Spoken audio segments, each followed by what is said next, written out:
My name is Ed Moss. I'm originally from Florida.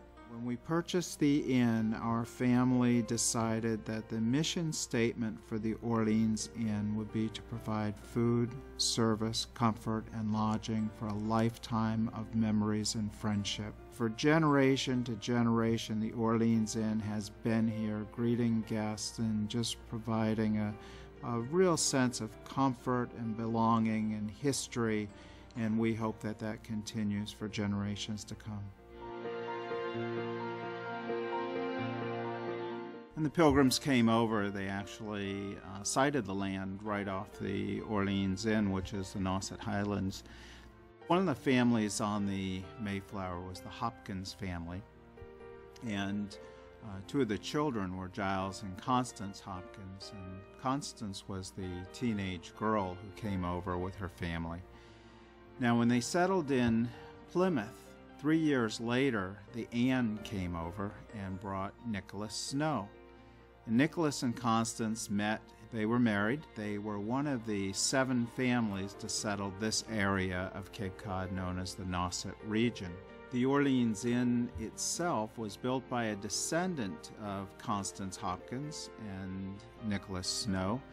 Captain Aaron Snow had 7 children with his wife, Mary Tutty Snow, and they built this wonderful old 6-story Victorian mansion on the shore of Town Cove.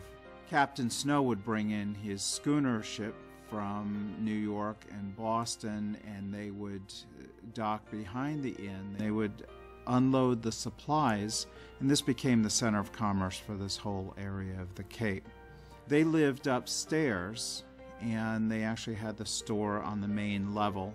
When the railroad came to town, it was easier to get supplies through rail, so they moved the store to Main Street, and this store is still operating to this day. Aaron and Mary passed away within weeks of each other in 1892, and the inn was vacant for 8 years. It was boarded up.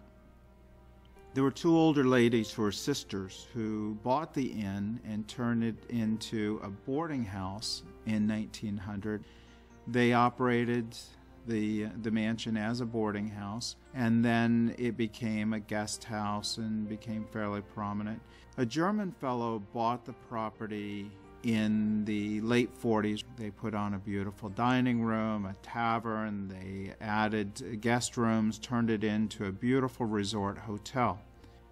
It was the place in the 50s and into the 60s. Then it went through a few owners who really were not able to take care of the inn, and it fell into disrepair, went through several bankruptcies, foreclosures.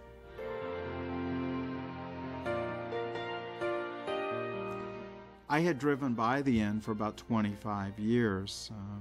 I had met my wife in 1972 in Florida, where I am from, and she brought me to Cape Cod, and we went to Rock Harbor and Nauset Beach. I fell in love with it as well, and we would bring our 8 children here every summer. I was in Florida in January of 1996 reading the article about how the inn had fallen into disrepair and was foreclosed on and went into bankruptcy. It was always my dream to be where we love to be, and that was Cape Cod. And I ended up purchasing the inn from the bank, having no idea what we would do with it.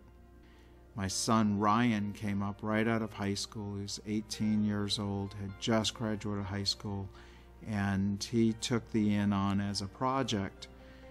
He oversaw the renovations. We had quite a difficult time with contractors and a lot of unseen problems, and we were pulled in way over our heads. About a year later, most of the major construction was done, and we were able to open on a limited basis. When my son decided to restore the inn, he was focused mainly on the restaurant. I was more concerned about the hotel rooms and realizing that either the restaurant or the hotel really could not support, but together they could. And then there was a synergy that actually came about that just was amazing for private functions. And we had people coming up to us asking us if we could hold their wedding or their anniversary or their birthday or their civic function here. And we rebuilt the entire deck and put a large awning, and it's an enclosed canopy, and that's right off the function room. So we're able to accommodate groups up to 250.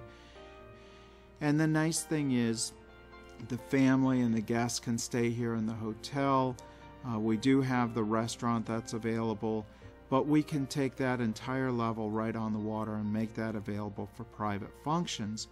And then some came to us and asked if they could have their ceremony here, and they really liked the windmill site, which was adjacent to the inn. Guests will have their ceremony at the historic Windmill Park right next to us, and then walk right into the inn for their reception. We even started getting some antique cars to go with the theme of the inn. We even make those available to the bridal party, so if they want to be escorted over to the windmill over in one of the antique cars, we make that available as well. We only do one wedding a day, and it's very, very special. And everyone is custom, so whatever requests that the bride and groom have, we do everything in the world to accommodate that. And the nice thing is to see families that come in, and they always like to go up to the cupola. They like to go up to the highest point in town, which is our cupola, and peer out and see the ships coming in and imagine what it was like when this was a pirate's cove. And the children just absolutely love it. We've got areas where the families can relax, and it's just a wonderful place for families to get together. The inn has done very, very well. We've received a number of awards. Cape Cod Life is doing a feature on the inn, which will come out in their May issue. And the inn is really taking on a life of its own. And we're here just as caretakers for this wonderful old building. And we just continue to grow. 2008 was the best year we've ever had, and this year is even better. Promises to be a growth every year from here on out.